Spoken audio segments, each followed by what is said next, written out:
Hola, ¿qué tal? ¿Cómo están? Soy José Antonio Montenegro desde el New York Stock Exchange en Manhattan, desde la Bolsa de Valores de Nueva York, y esto es Globo Economía. Hoy dedicando nuestro tiempo a las 10 principales reglas de la inversión en infraestructuras. Un ejercicio y un tema siempre protagonista. No hay forma de mejorar la productividad de la economía de ningún país sin que se esté cumpliendo bien ese objetivo, el objetivo de hacer una buena inversión en infraestructuras. Nos vamos a detener en este repaso primero en la fase de planificación y de preparación, y vamos a subrayar sobre todo algo fundamental que hay que mantener siempre la consideración de que estamos ante una política de Estado. Eso se olvida muchas veces, pero es fundamental. Enseguida entramos en materia. Luego vamos a ir al protagonismo que tienen la operación y el mantenimiento, la financiación y la sostenibilidad fiscal, el papel de la banca multilateral y lo definitivo y absolutamente trascendental que se vuelve el alinear el sector privado con el sector público. Para terminar luego con dos temas fundamentales: la consideración de que la competencia, que exista competencia, es básico, y necesario, imprescindible, la transparencia de los procesos. Pero no voy a perder más tiempo con mis explicaciones y vamos a entrar de lleno en esas 10 reglas de oro con alguien que desde luego las tiene claras en su mesa. Nuestro invitado hoy, buen amigo del programa, Federico Villalobos, consultor especializado precisamente en la financiación de infraestructuras. Federico, siempre un placer tenerte con nosotros. Muchas gracias por estar en Globo Economía. Pues Antonio, encantado de acompañarte, un tema tan interesante que no deja de ser fundamental para el desarrollo de nuestra región y del mundo entero. Efectivamente, y te agradecemos mucho que hayas hecho este ejercicio con nosotros de repasar lo más importante para quedarnos solo con 10, que como tú dices muy bien, no son todas, pero bueno, son seguramente de las más importantes. Y vamos a entrar de lleno con esta lista que ha sido tan amable de trabajar con nosotros, en la que lo primero que señalas es la planificación. Primero planificar, ¿no? Así es, en planificación, sobre todo porque cuando hablamos de inversión en infraestructura, y creo que lleva razón este argumento, esto de que hay que duplicar, triplicar la inversión, es cierto, pero la pregunta que nos tenemos que hacer es ¿para qué y por qué? ¿Para dónde voy, digamos, o para dónde vamos como países? ¿Queremos la movilidad urbana de una determinada manera? ¿Queremos enfocarnos más en tecnologías limpias? Queremos potenciar la logística en nuestro país para que se puedan mover mejor los bienes y los insumos que se requieren para el sector productivo. Entonces, la planificación es más allá de cuánto vamos a invertir. Y esto es importante porque unos estudios que se realizaron recientemente por el Banco Interamericano de Desarrollo señalan que cerca de un tercio de la inversión total de infraestructura en América Latina se explica por ineficiencias, atrasos, sobrecostos. Entonces, poner únicamente el monto de inversión como objetivo, creo que estamos quedando a medio camino. Entonces, en planificación es importante que nos planteemos hacia dónde vamos, qué tipo de infraestructura requerimos y para qué. Y bueno, una vez que se cubre esa fase de planificación, entramos en otra que tú denominas la de preparación, convertir las ideas en proyectos. ¿Qué abarca estos estudios o qué abarcan en grandes rasgos estos estudios? Sí, estos estudios preparatorios lo que básicamente nos dicen es pasemos la idea a un proyecto, convirtamos esa idea en un proyecto. ¿Y eso qué requieren? Estudios de ingeniería, estudios financieros y económicos, estudios legales, estudios socioambientales, tener preparado los derechos de vía o los terrenos sobre los cuales se va a desarrollar el proyecto. Es toda esa preparación y es la etapa menos atractiva, menos llamativa en términos del ciudadano, en términos políticos, pero es la más importante. Porque de hecho cuando uno mira los proyectos que han tenido problemas en nuestra región, problemas, me refiero sobrecostos, atrasos y otro tipo de inconvenientes, se ha debido precisamente a que esa preparación es de alguna manera, vamos a decir una palabra un poco dura, que es ninguneada, ¿no? Porque la preparación implica todos esos elementos previos a que se materialice el proyecto. Y es tan importante porque la preparación adecuada es la que permite también cuidar los escasos recursos que tenemos, bueno, los ciudadanos y los gobiernos como tal. Entonces, es muy importante considerar estos elementos técnicos, económico-financiero, legal, socioambiental, es decir, cómo convertimos aquella idea, aquella carretera, aquel acueducto, aquella línea de transmisión, en esa idea, en un proyecto como tal que pueda ir al mercado y de alguna manera pues generar el beneficio que estamos esperando inicialmente con el proyecto que se plantea. Y no tenemos mucho más tiempo en este bloque, pero déjame que introduzcamos una regla más. Dices, siempre tener clarísimo que es una política de Estado, que estamos haciendo política de Estado, que hay que superar los ciclos electorales y los ciclos políticos, ¿no? En 30, Eso 60 es segundos, crítico, ¿cuál es esa crítico, regla? crítico. Crítico porque hablamos de preparación de proyectos y en algunos casos de la idea al proyecto se tomarán 5 o 6 años. En muchos casos eso supera un periodo presidencial en nuestra región. Entonces tenemos que ser claros que cualquier gobierno le tocará inaugurar proyectos que dejó preparado el anterior y es responsabilidad del gobierno de turno preparar los proyectos del siguiente. Entonces es un tema de madurez, de cultura y de disciplina, de sostener esto en el tiempo si es que queremos ver cambios verdaderos. Bueno, pues en este punto nos tenemos que ir a una pausa, nos vamos a la pausa cuando volvamos. Más allá de la construcción, hemos titulado nosotros, no se lo pueden perder, Globo Economía desde la Bolsa de Valores de Nueva York, volvemos enseguida.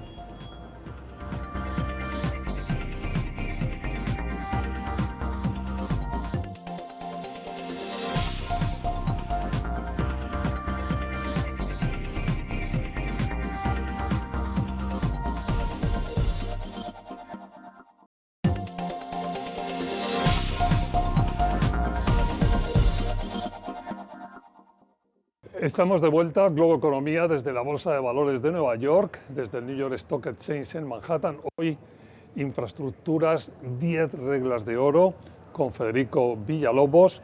Y en este punto, en este bloque, hemos dicho, más allá de la construcción, Federico, lo primero, dices operación y mantenimiento. ¿Qué está detrás de ese título? Detrás de ese título está el tema que veamos que cuando hablamos de infraestructura no hablamos de la construcción. Cuando hablamos de construcción es quedarnos en una sola fase. Lo que realmente importa de un proyecto de infraestructura es el servicio que vamos a prestar. Entonces, nosotros, por ejemplo, en el sector de hospitales, no imaginamos construir un hospital y que al día siguiente no tenga médicos, equipos, servicios dentro para brindar el servicio, que es lo realmente importante. En el sector transporte, sobre todo, esto se olvida y es recurrente en muchos países de nuestra región. Inauguramos, pongamos un ejemplo, una carretera y esa carretera en un par de años está abandonada, sin mantenimiento, ya se deteriora incluso visualmente y con el paso del tiempo se hace muchísimo más costoso y terminan sucediendo dos cosas dentro de muchas, o diría que tres. La primera es más estética, las ciudades nuestras se van deteriorando, visualmente se hacen unas ciudades poco atractivas. Segundo, el servicio para el ciudadano se deteriora de una manera significativa. Lo disfrutamos nuevo un par de años y después de esto se deteriora el servicio y con el paso del tiempo se convierte en un muy mal negocio fiscal. ¿Por qué? Porque tenemos que terminar pagando varias veces más lo que nos hubiese costado el mantenimiento, lo pagamos varias veces más en reconstruir la infraestructura que se nos dañó. Entonces es muy importante que pensemos esto, y hay un dato que es relevante mencionar aquí. La operación y el mantenimiento, cuando menos en valor presente, equivale al costo de la inversión, es decir, a de la inversión inicial. Es decir, un proyecto de $200 millones que no tiene programada la operación y mantenimiento nació desfinanciado en $200 millones, que es lo que va a requerir hacia adelante en operación y mantenimiento. Esto está atado a lo que decíamos en el bloque anterior de política de Estado. Esto no es un tema de construyo y aquí se terminó el problema, sino es construyo y aquí empieza la provisión del servicio. Entonces es un cambio de visión, un cambio cultural en cómo desarrollamos y gestionamos las infraestructuras. Y después, siguiente fase, viene financiamiento y sostenibilidad fiscal. Y dentro de este apartado es en el que tú has incluido el rol de las alianzas público-privadas, que hemos hablado muchas veces tú y yo, y que son fundamentales, pero céntranos esta regla, financiamiento y sostenibilidad fiscal. En esta regla, y yo como economista siempre lo señalo, muchas veces se parte de una premisa errónea. Es toda infraestructura, toda inversión en infraestructura se va a traducir en mayor bienestar económico y no necesariamente. Y no necesariamente, ¿por qué? Por lo que hemos dicho en puntos anteriores, porque si no gestionamos los proyectos de una buena manera, incluido el financiamiento, pues ese costo tan elevado evidentemente minará los beneficios que se esperan generar con el proyecto. Y en todo este proceso tan tremendamente, minuciosamente estudiado por ti, desde luego, y para estas 10 reglas de oro que estamos hoy repasando, dices atraer ahorro local y papel fundamental de la banca multilateral. Es clave cuando nos referimos al ahorro local, es cómo podemos mover al sector financiero nacional a que pueda canalizar ya sea recursos, por ejemplo, de los fondos de pensiones, pero de una manera bien entendida, es decir, a proyectos que tengan sentido, que brinden un buen rendimiento y seguridad. No es aquello que tal vez en algunos momentos ha habido una tentación de tomar recursos de fondos de pensiones como si fuesen dinero gratuito, no, sino es cómo generamos las condiciones para esa participación del sector financiero local. Y al mismo tiempo, aquí donde entra la banca multilateral, es fundamental, ¿verdad? Los organismos de banca multilateral, ¿para qué? Para ayudar a fortalecer la capacidad de los estados, en general, capacidad de los estados para las mejoras regulatorias, para apoyar en los procesos de preparación de los proyectos. Es fundamental, sobre todo cuando damos los primeros pasos para generar confianza y al mismo tiempo, pues evidentemente la banca multilateral con su músculo financiero, pues poder participar directamente en la provisión de recursos para los proyectos, eso es clave. Y ahí, paralelamente a ese ejercicio de estar muy enfocado en el papel que va a tener la banca multilateral y también el ahorro nacional en los proyectos, tú siempre señalas, insistes, es el momento de tener muy claro el que hay que alinear, juntar los intereses del sector público con los del sector privado, ¿no? Desarrolla un poco ese punto, por favor.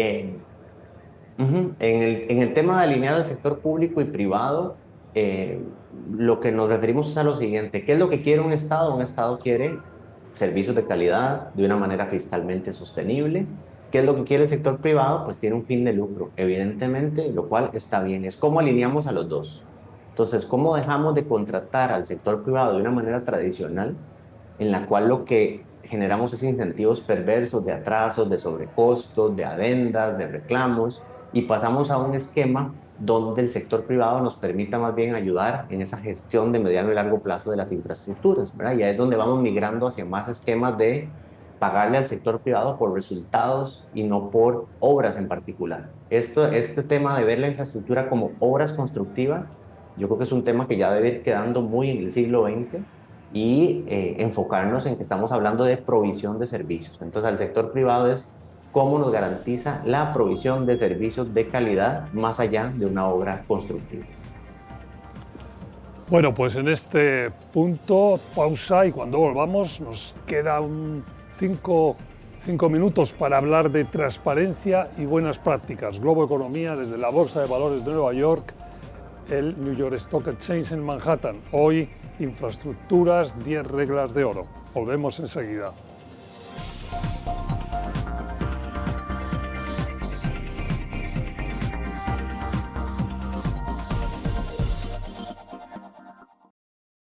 Sigan con nosotros, volvemos con más Globo Economía enseguida. Y ya saben, si quieren pueden seguirnos en nuestro podcast, el podcast de Globo Economía, disponible en todas las principales aplicaciones del mercado.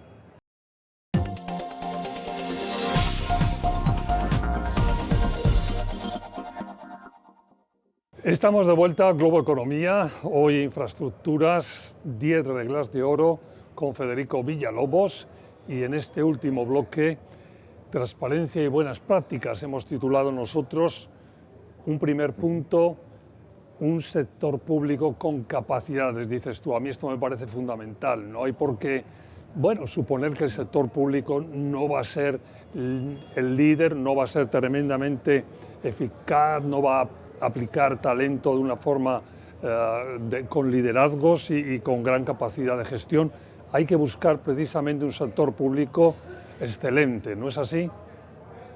Es correcto, un sector público que tenga la capacidad de ser un buen socio del sector privado y de los ciudadanos, pero en un buen sentido, es decir, ser técnicamente sólido para defender las posiciones y al mismo tiempo ser lo suficientemente conocedor de los modelos de contratación pues para poder llevarlos adelante. Pero esto es muy importante, pues sobre todo porque los sectores públicos tienen un reto de cómo atraer y retener esa capacidad técnica, ¿verdad? Y en muchos casos también poder hacer ese contrapeso. Se requiere un sector público de capacidad para lo que decíamos inicialmente, para poder planificar, para poder preparar y sobre todo para poder generar contratos con el sector privado que sean beneficiosos para ambas partes, ¿verdad? Porque uno lo que ha visto es que cuando existe debilidad del sector público, pasan dos cosas: se rompe o se depende demasiado del ciclo político, entonces no tenemos aquella política de Estado, y número dos, se presta para que el sector privado también pues plantee y posicione únicamente sus planteamientos y sus objetivos, sin que se cumpla lo que estamos buscando desde el punto de vista del sector público y de los ciudadanos.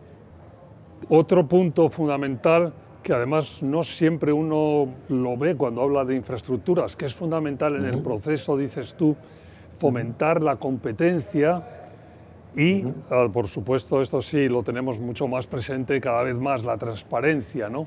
Pero competencia y transparencia, desarrolla ese punto, Sí. por favor.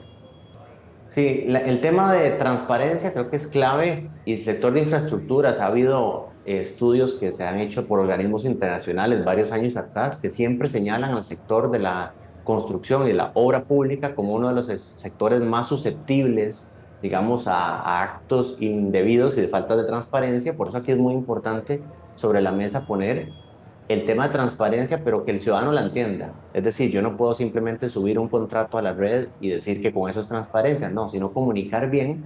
Y en el tema de competencia es cómo yo genero competencia en los procesos de licitación, porque muchas veces en nuestra región vemos procesos que tal vez por una u otra manera terminan orientados a uno o dos participantes, y eso empieza a mermar la capacidad de la industria y al mismo tiempo empieza a generar, digamos, unos conflictos complicados en los cuales ya se retiene en pocas empresas el poder ejecutar unos proyectos, y eso lo que genera es que tengan absoluta capacidad para poner los términos y condiciones sobre la mesa a la hora de desarrollar proyectos de infraestructura y de brindar los servicios asociados.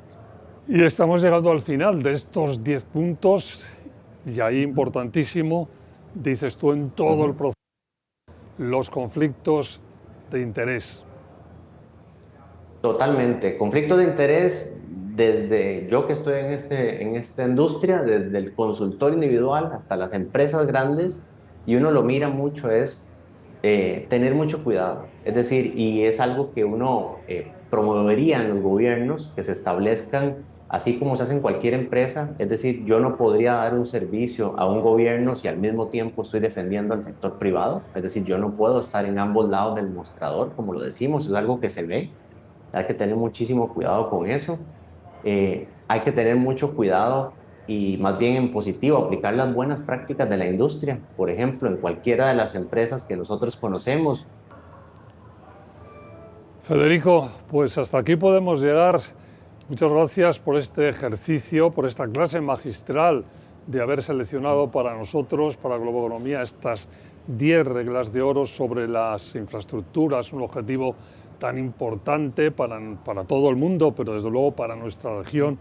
Que así como es una política de Estado, en todo este tema de educar a la región hay que hacerlo de manera sostenida en el tiempo. Así que encantado de estar aquí contigo de nuevo.